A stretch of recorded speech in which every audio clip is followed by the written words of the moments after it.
Good day, everyone. Welcome to Real Conservative News. I'm your host, Nathaniel Rajkumar. Starting off locally here in Trinidad and Tobago, Minister of Public Utilities Barry Padarath confirms 3 new desalination plants for Trinidad and Tobago aimed at providing long-term water relief for thousands of households across both islands. Now, this is supposed to be good news, right?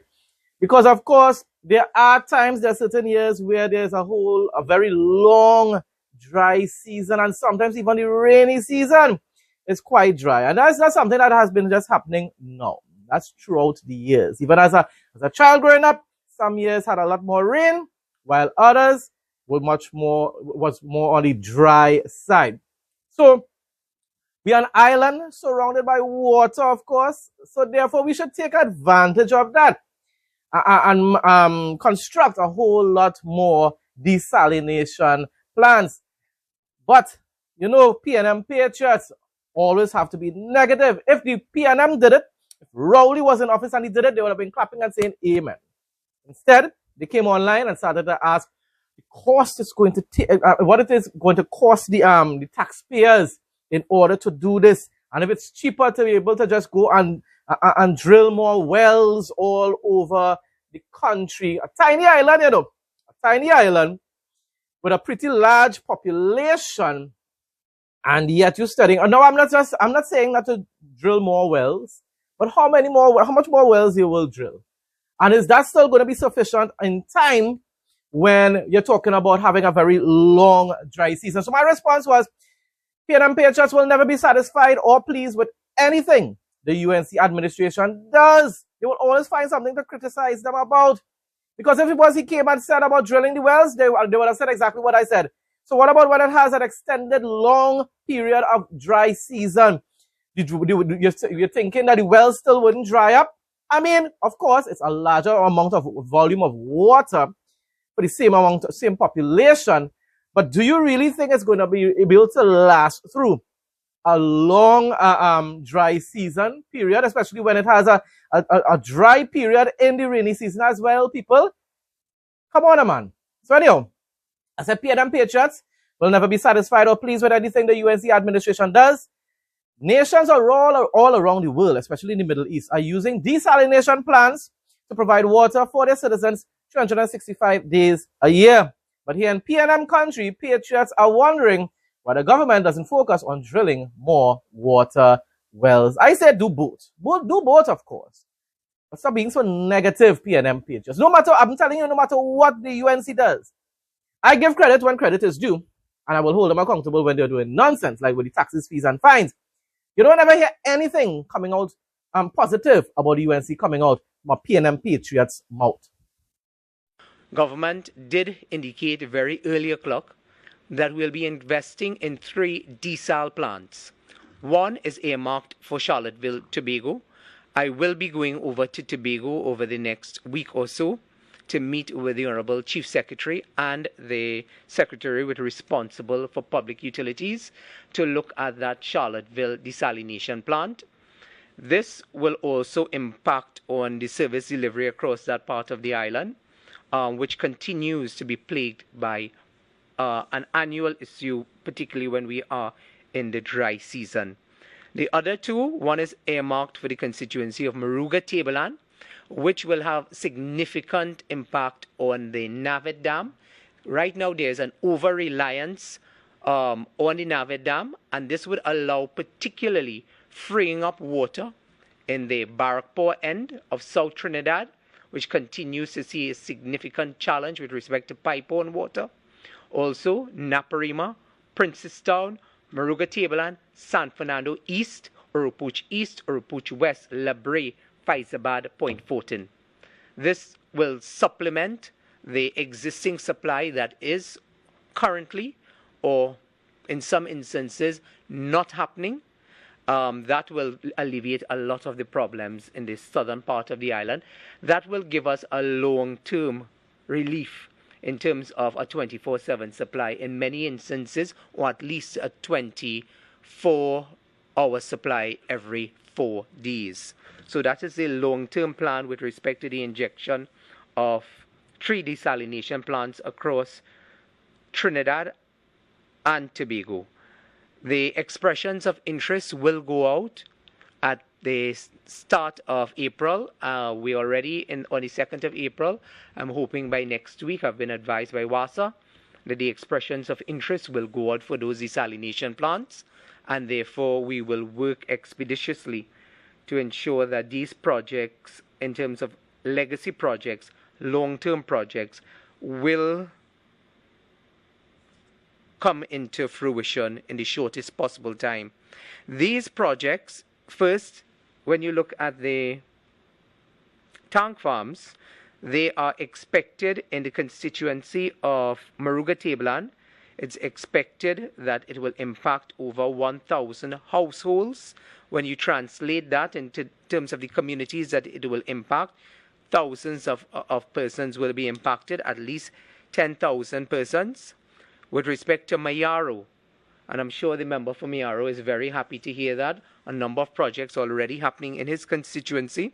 It is expected that 1,200 households will be impacted by the desalination plant there, and you are looking at about over 20 to 25,000 persons benefiting from that project.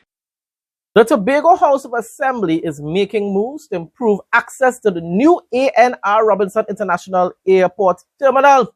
During Thursday's Post-Executive Council media briefing, Secretary in the Division of Public Infrastructure and Transportation, Nathaniel Charles Panton, explained that the Chief Secretary, Fali Augustine, gave the division the directive, which is part of the THA responsibilities. Fali is doing a really good job. And that's why the Tobagonians voted for him overwhelmingly, just like how they used to do for Robinson back in the day. Hopefully, this is a sign that Tobago will never end up back in the hands of the Balize Party. Item 16 of the 5th schedule explicitly identifies infrastructure including air and sea transportation, wharves and airports, and public utilities as core responsibilities. Plans are currently being prepared and include upgrades to sections of the roadway, as well as improvements to drainage infrastructure to reduce flooding and ensure the road can function safely and efficiently. As parts of that area are environmentally sensitive due to wetlands, the division is working closely with the Institute of Marine Affairs, IMA, and the Division of Environment, Climate Resilience and Energy.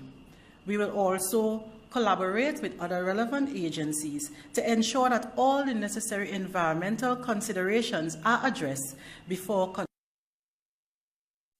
Minister of Foreign and CARICOM Affairs Sean Sobers defended Trinidad and Tobago's foreign policy and its strategic alignment with the United States during Wednesday's sitting of the Senate, addressing recent criticisms regarding the nation's diplomatic stance, specifically concerning international relations with Iran and Cuba. Minister Sobers emphasized that the government makes no apology for its partnership with the United States, particularly in the global fight against narco-terrorism and arms smuggling, and I will add communism, socialism. People, certain little aspects of socialism might be okay, but you must lean much more on the capitalist side. Free market, freedom, people, democracy, people. That is what we need. And I must continue to commend the Kamala Prasad administration for being willing, being bold enough, courageous enough in these times to stand alone. In spite of having a very, very, very aggressive media and a whole lot of patriots online coming out and condemning them for standing up for what? Democracy, people. Standing up for democracy. And also aligning themselves with the greatest democratic ally that we have, which is the United States of America. Yes, people, sometimes you have to intervene. That's why you call it peace through strength. Sometimes you have to intervene on the behalf of other citizens of other nations in order to stop evil from taking place. Just like what is taking place in Cuba right now, or for decades upon decades. Intervention must come. I do believe that the Trump administration needs to take decisive action in Cuba the same way they have been doing in Iran, and will continue to do so until Iran, the Ayatollah, not the Iranian people, but the Ayatollah changes their ways.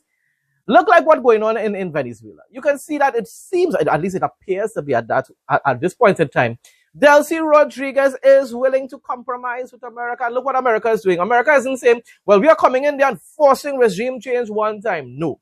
They're giving Delcy an opportunity to prove herself, to show, listen, I will do my best to be able to restore diplomacy with America and also restore democracy in Venezuela. Let's see what takes place there. Maybe, just maybe in the future, just like how Trump gave the Ayatollah chance after chance after chance, he's giving Delcy at this point in time a really great chance. Let's see what she will do with it. Weather report, Trinidad and Tobago. Friday, April 3rd, RD, 2026. General situation. Expect generally sunny, hazy, and breezy conditions across both islands. While the morning will start fair, moisture moving in will bring scattered showers from late morning through the afternoon. Island forecasts. Trinidad, Piarco. Condition, sunny/hazy with a 30 to 40% chance of afternoon showers. Max temp, 32 degrees Celsius feels like 35 degrees Celsius. Min temp, 23 degrees Celsius. Winds, ENE 15-35 kilometers per hour. Tobago, Crown Point. Condition, sunny/breezy with a 20% chance of isolated showers. Max temp, 31 degrees Celsius feels like 34 degrees Celsius. Min temp, 24 degrees Celsius. Winds, ENE 20-40 kilometers per hour.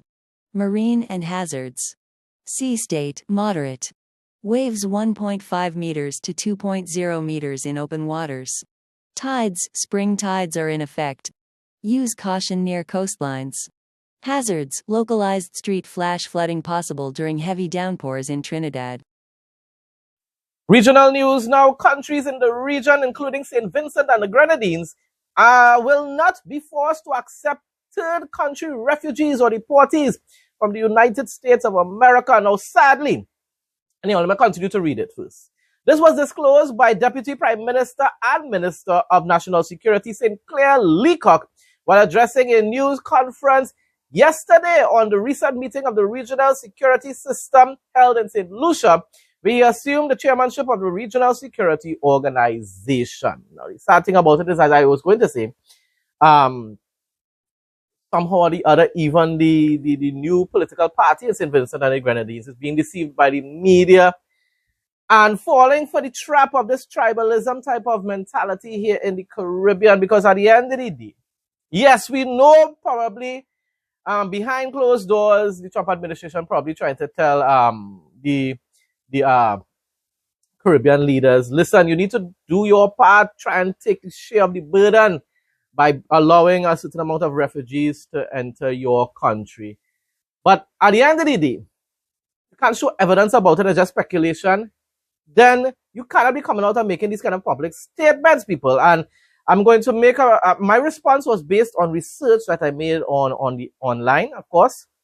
And the US government, people, has never officially stated that visa restrictions were punishment for refusing refugees. Now, it probably motivated them to do it. But the real reason is, according to the US State Department and White House official filings from December 2025 and January 2026, the restrictions were legally triggered by two specific categories. Security risks. The US formally identified deficiencies in screening and vetting in countries like Dominica and Antigua and Barbuda. The official concern is their citizenship by investment programs, which the US claims allow high-risk individuals to obtain passports and enter the US. Financial self-sufficiency.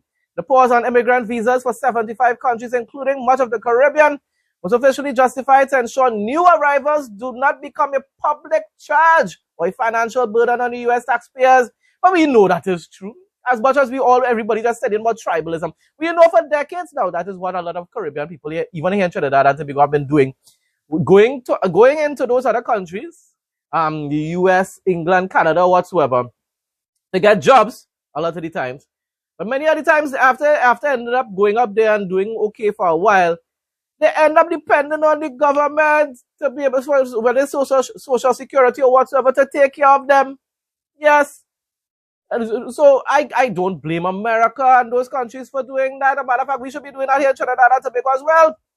If you're not coming here and you're not showing a sign that you're going to be able to sustain yourself properly, then what you're going to do? Have to be living off of welfare? Then you're putting a burden on taxpayers, and we already need that money to be able to support our own patriots here in Trinidad and Tobago. Any link between these restrictions and refugee deals is an inference made by third-party commentators and local Caribbean politicians, not a statement of fact from the U.S. government. Because this question of deportees from the United States to Caribbean countries, who generally are not welcoming them with open arms, is that they will not force you. Am I correct? If you don't want them, they will not force you, and there will be no penalties for not accepting refugees. I think that came out to be very, very clear. If you do not want and you did not accept, there would be no penalties. So in the end, it will be left up to the Caribbean countries to accept and or reject deportees coming from the United States of America. FBI agents have arrived in Cuba to investigate the fatal shooting of 5 men aboard a United States-flagged speedboat in February that the Cuban government said was carrying suspects who were trying to infiltrate the island.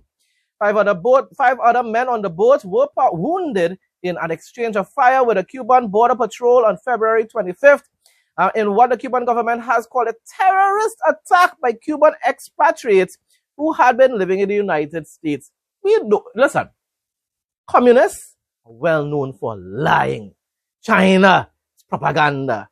Iran, propaganda. Russian, propaganda. Cuban, propaganda. We know most likely this was just done as a retaliation against the Americans for the action they have been taking recently against the drug smugglers, and also the enforcing of the embargo even more strictly in Cuba. This had nothing to do with no terrorist attack against Cuba. We all know that is a lie. We all know that. Executive Director of the National Solid Waste Management Authority, Audley Gordon, says the agency is strengthening its fleet management to improve garbage collection across Western Jamaica. He noted that trucks and crews from other areas have been deployed to support operations in the region. Now, that is one thing, at least here in Trinidad and Tobago, we don't really have an issue widespread throughout the country with it. I've said that recently. We still have a lot to be thankful for here in Trinidad. Although, I remember for years, certain areas in Trinidad, especially PNM strongholds, usually have problems with garbage collection. And we're talking about a country that has been governed by PNM. For the most of our independents, people, most of our independents, over 45 years of governance, and yet PNM constituencies continue to be neglected by PNM politicians. And yet the faithful wives will never give up, I'm telling you, especially Diego Martin and Porter Spain. Those are the faithful wives of the PNM. No matter what, how much horn or abuse takes place, those faithful wives never leave their PNM husband. GMSA calls for immediate reversal of quarantine river fees for by Suriname authorities. The Guyana Manufacturing and Service Association is deeply concerned by the imposition of fees on Guyanese operators for the use of Quarantine River and calls for the immediate reversal of these charges. What's going on with Suriname, boy? They're trying to play Maduro or what? For decades, Guyana and Suriname have shared a history of commercial engagement, cross-border trade, and people-to-people ties that have supported livelihoods, encouraged enterprise, and strengthened regional cooperation. Businesses on both sides have long benefited from a relation built on cooperation, mutual access, and a spirit of neighborly partnership. A move that introduces costs and restrictions into that relationship represents a troubling step backward. The imposition of these fees threatens to increase the cost of doing business for Guyanese operators, particularly those involved in trade, transport, timber, quarrying, and other economic activity linked to the quarantine. Such measures not only affect individual businesses, but also have wide implications for border communities, supply chains, and investment confidence between Guyana and Suriname. What's going on, boy? Who's the new leader of Suriname? What's going on there? Tell it there. It begs the question. You're on Maduro's side or something, like you're vexed with Guyana or something? What's going on? Ministry of Education in Barbados has launched the Make a Book project as an extension of the National Literacy Program aimed at transforming students from learners into creators. The launching was also an opportunity to recognize 11 student winners from last year's competition. Now, there's also a lot of negative stuff coming out from Barbados in the news, people. I try my best when doing these news reports, especially when it's the regional news reports, to focus a whole lot more on the positive, okay?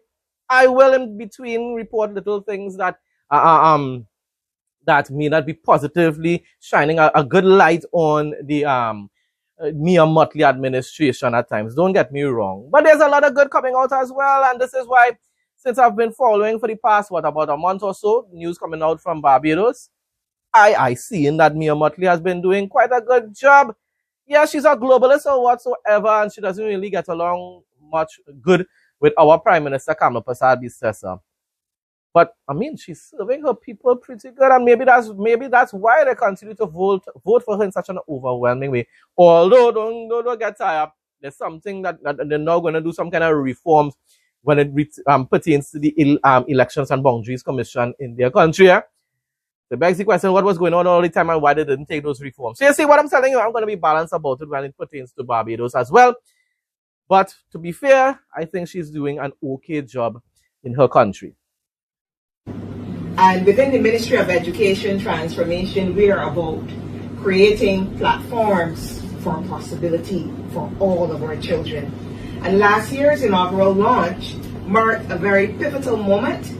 It demonstrated that when students are given a voice, when students are given a choice, they operate with purpose. They rise confidently, they are creative, and they are authentic. And today we continue to deepen and expand the work, and it is especially fitting that we gather on International Children's Book Day, a reminder that storytelling is very important. It is a powerful tool when it comes to identity, expression, and may I say transformation. The Make a Book project builds directly on this strengthened foundation by extending literacy from the acquisition of knowledge to the application and the creation. And as students develop their reading and writing skills through these structured programs, this initiative provides the essential next step, which is transforming our students from just being learners to being creators. The impact of this initiative is already evident because I understand that 29 books have been produced, with an additional 12 currently in publication for release next year. And I also understand that in the initial phase, the project is targeting the production of between 20 to 38 books. These stories were born from understanding, creativity, and purpose. And today those stories have been made into 11 beautifully illustrated books. Even more inspiring is the fact that these books will now be accessible globally through the National Library Service and digital platforms, ensuring that the voices of these students and the impact of these initiatives reach audiences across Barbados and hopefully beyond. Today, as we mark International Children's Book Day, we're doing more than celebrating books. We're celebrating voices, young, creative, bold Barbadian voices that are finally being given the platform they deserve. And this is where the moment becomes especially meaningful for Kiwanis. As governor of the Eastern Canada and the Caribbean District, I have the privilege of serving over 7,600 members across more than 280 clubs in over 18 Caribbean islands and Eastern Canada. That reach gives us a unique perspective. We see firsthand how initiatives like this can transform not only our organization, but more importantly, the lives of children across our entire district. Across Eastern Canada and the Caribbean, we are united by one purpose: improving the lives of children.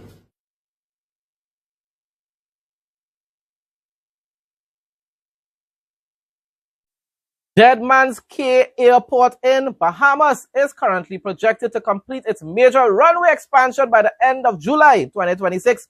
This milestone is part of a broader $40 million redevelopment project aimed at transforming the Long Island Gateway into an international hub capable of accommodating regional jets.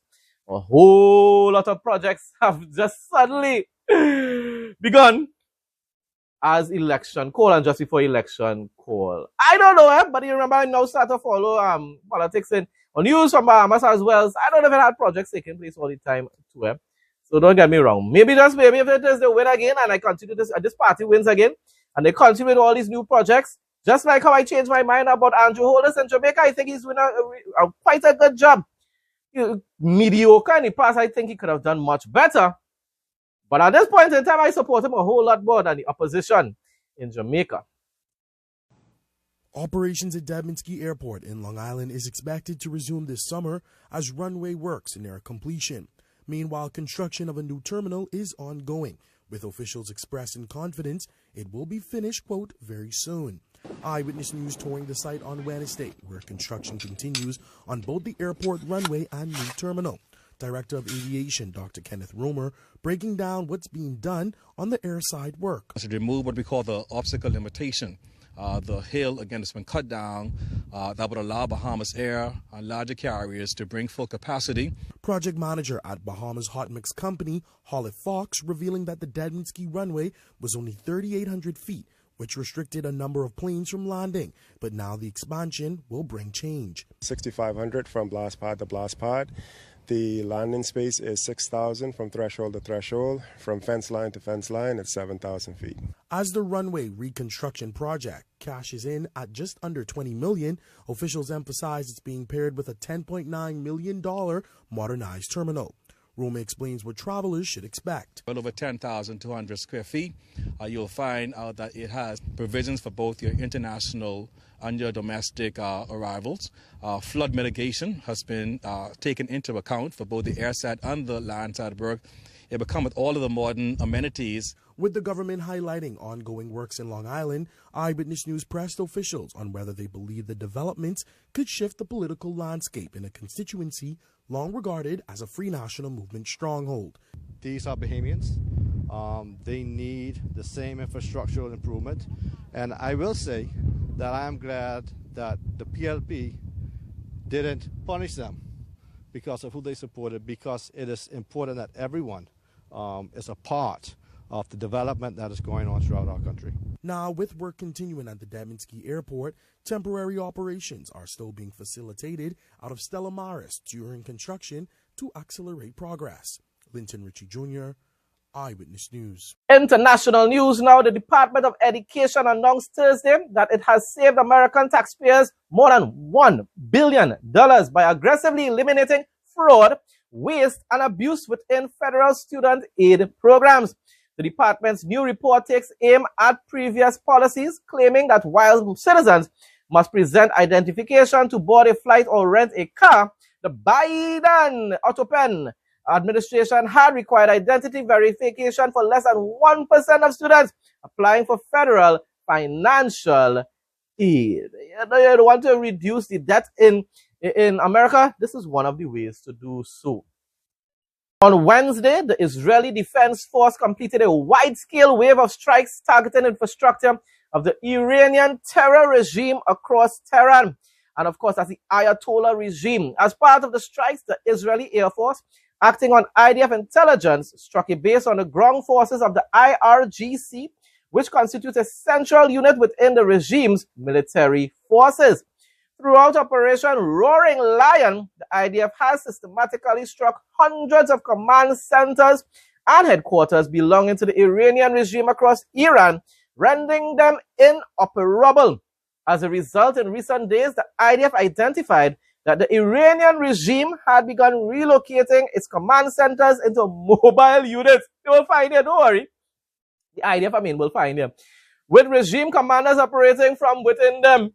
As part of the wave of strikes, the IDF targeted a mobile, you see, the mobile post, while regime commanders were inside. Well done, IDF. And I'm sorry, Mossad has something to do with this too. In addition to these strikes, ballistic missile storage site belonging to the missile unit in the Tabriz area was also struck as part of the ongoing effort to degrade the regime's missile array. Now for the interesting facts segment, in Cameron Air Park Estates, daily life revolves around aviation instead of roads. Residents live in homes with private hangars where backyards connect directly to runways. It is to be living in a community where you only see airplanes everywhere. Sounds like something out of a movie, but it's real. Instead of driving, many taxi their planes from garage to sky for errands, weekend trips, or quick getaways.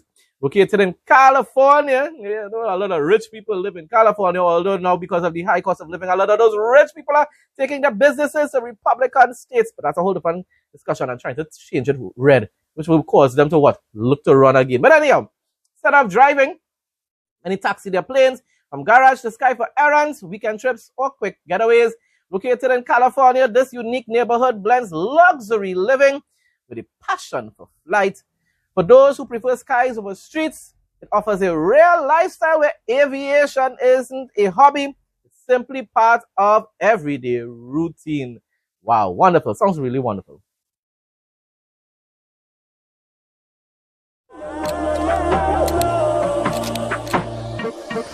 Welcome to Real Conservative News Travel Adventures. Experience the breathtaking 442-foot Akaka Falls plunging into a lush gorge on a quick 0.4-mile paved loop trail near Hilo. Surrounded by tropical bamboo groves, wild orchids, and towering ferns, this accessible rainforest walk delivers high-reward scenery with little effort. It's a must-see, short nature escape on Hawaii's Big Island. Why you'll love it. Massive waterfall, the main attraction, Akaka Falls, is a staggering 442 feet tall, making it one of the most accessible, high-volume waterfalls in Hawaii. Easy adventure, the path is completely paved and takes only about 30 to 45 minutes to walk, making it perfect for all fitness levels. Lush rainforest, you'll walk through a dense, vibrant jungle filled with giant bamboo and tropical orchids. Bonus falls, along the way, you'll also spot the lovely 100-foot Kahuna Falls. Hope you enjoyed today's video, and we'll see you again tomorrow as our journey around the world continues. Folks, that brings us to the end of today's news report. Thanks again to everyone who continues to support my content. Please like, comment, share, and subscribe. Stay blessed and stay safe most of all. In Jesus' name,